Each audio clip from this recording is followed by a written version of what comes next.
Bonjour à tous et bienvenue sur leapfly.com. Nous allons aujourd'hui du côté du Québec pour rencontrer une auteure qui s'appelle Claire Legendre et qui a entre autres écrit ce superbe livre aux éditions Allusives qui s'intitule Le Nénuphar et l'araignée.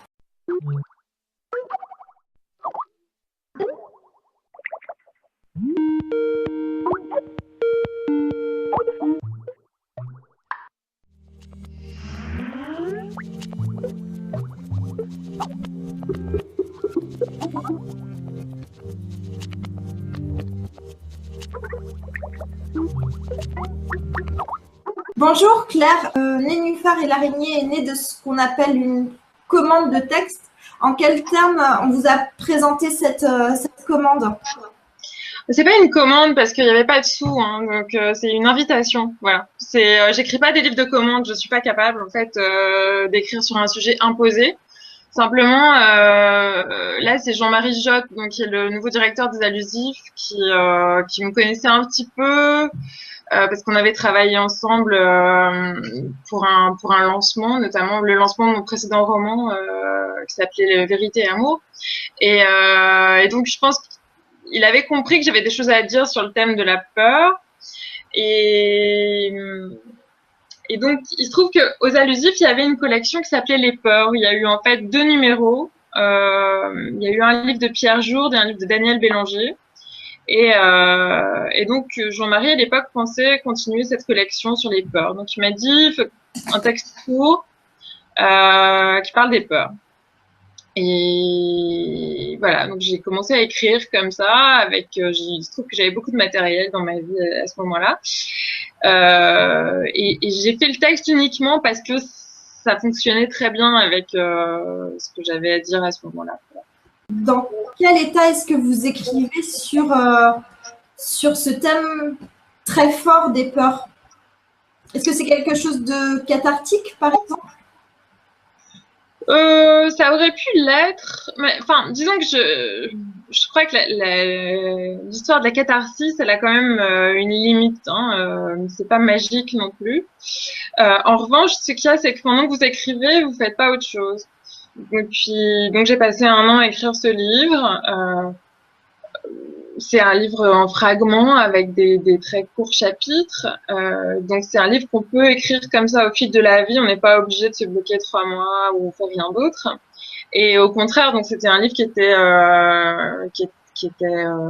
ancré dans ma vie, puisque bon, voilà, j'avais plusieurs histoires qui se passaient en même temps, une qui concernait ma santé, une qui était la disparition d'un ami, et puis bon, plein d'autres. Et voilà, donc c'est un livre qui m'a accompagnée. Je sais pas si on peut vraiment se guérir en écrivant un livre. En revanche, on peut canaliser son énergie dans un projet qui est de la littérature et pas de la souffrance. La première peur que vous identifiez, c'est l'hypocondrie. C'est une peur qui sera présente tout au long du livre. Qu'est-ce qui vous intéressait particulièrement dans cette peur?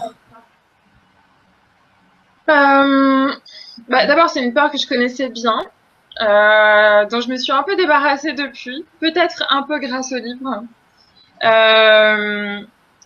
Et puis, c'est une peur qui fonctionne. Bon, l'idée du livre, c'est que toutes les peurs fonctionnent un peu selon le même schéma, c'est-à-dire en gros, selon le principe de l'ironie tragique. Il y a un problème, on ne sait pas où il est, et c'est parce qu'on ne sait pas où il est qu'il est parti. Ça, c'était voilà. Et donc dans l'hypocondrie, c'est ça, c'est le fait de se dire forcément si je vais bien, c'est que quelque chose qui ne va pas m'échappe. D'ailleurs, une des phrases que vous écrivez à propos de l'hypocondrie joue aussi en fait sur cette ironie. Vous écrivez l'hypocondrie serait donc ironiquement le probable symptôme d'une quiétude objective. Oui, c'est ça. Mais c'est ça, c'est-à-dire c'est se dire finalement ce qui serait le pire serait d'être pris au dépourvu. Donc si je fais porter mon angoisse sur ma santé, c'est que tout le reste va super bien finalement. Donc disons que une des limites de la peur, c'est qu'on la sécrète soi-même. Donc, je pense que l'hypocondrie, c'est un symptôme géopolitique de paix et de prospérité. Vous écrivez étrangement au départ et puis finalement de manière très pertinente, je crois, que on peut avoir peur de la lecture parce que ce serait l'abandon. Pourquoi opposer la lecture et l'écriture?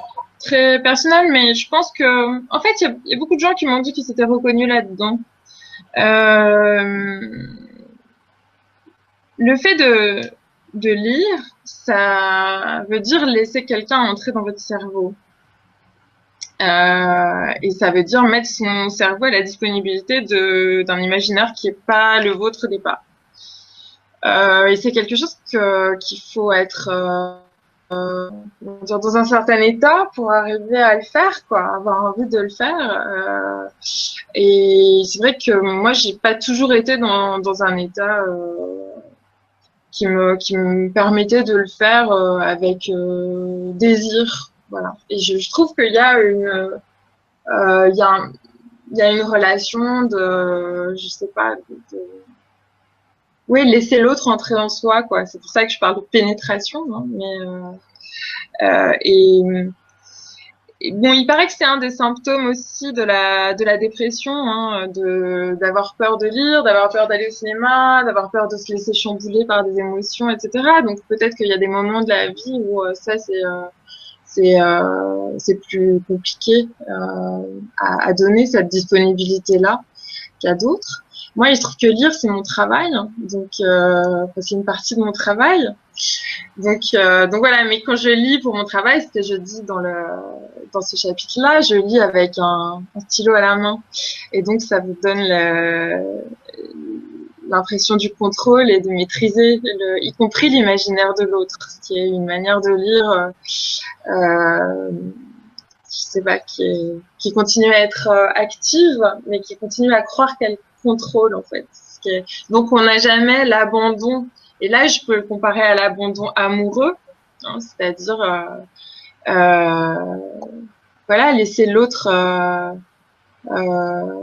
prendre le pouvoir sur votre imaginaire, en fait.